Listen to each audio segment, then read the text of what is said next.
down yonder in Baltimore, done to a brand new tune. In most every cabaret, from Dixie to Frisco Bay. This fella Jerry got me the first job.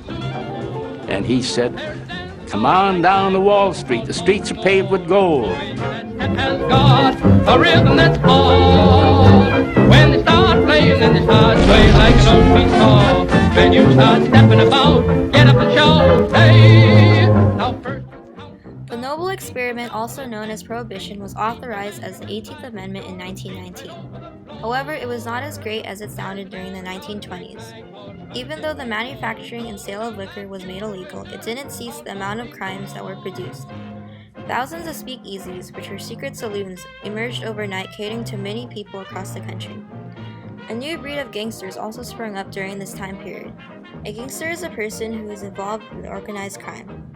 Since many people who worked in the alcoholic industries lost their jobs, some had to resort in joining a gang organization in order to cash in on the profits and support their families. Most gangs were often rooted in the big cities. Chicago was the most infamous city of all, and it was the home to a major criminal boss and liquor distributor named Al Capone. Just at the age of 26, he was already a celebrity gangster and was the boss of a very large crime organization. Despite alcohol being illegal in the United States, many citizens ignored the law. The younger generation tended to break away from traditional values. A new female image also grew out from the Jazz Age. A flapper was a woman who took part in the Roaring Twenties, going through drastic changes in her appearance as well as in her attitude. There were many technological advancements, such as the invention of the automobile, radio, airplanes, and etc. With the method of mass production put in place in the factories, automobiles were produced rapidly, and by 1930, Americans owned about 30 million cars. The automobile sparked a revolution where it made American life more convenient and practical. The radio was also a big improvement because almost everyone in the country owned one, and many people were able to listen to jazz music just inside their homes. With all of these technological improvements, consumerism also grew as well. Advertisement played a crucial role in the 1920s, as many people wanted to be a part of not so much as buying products when needed, but for the sake of having it in their possessions.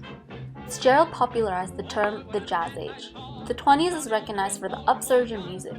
One of the prevalent movements included is the Harlem Renaissance. The Harlem Renaissance was a cultural movement known at the time as the New Negro Movement.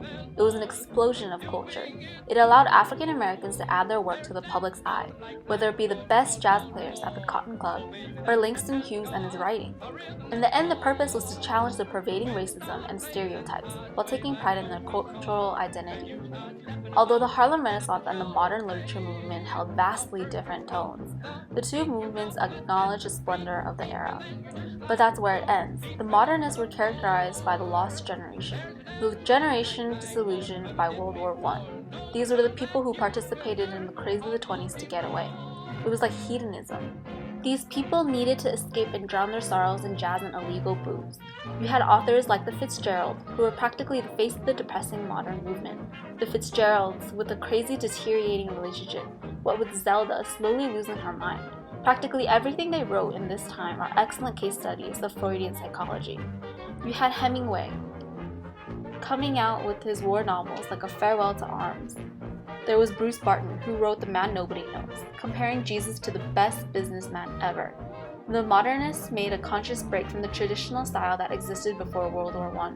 They all participated in this escapism, or at least they did, as much as they could, before the stock market came crashing down and brutally ended their drunken parties in 1929.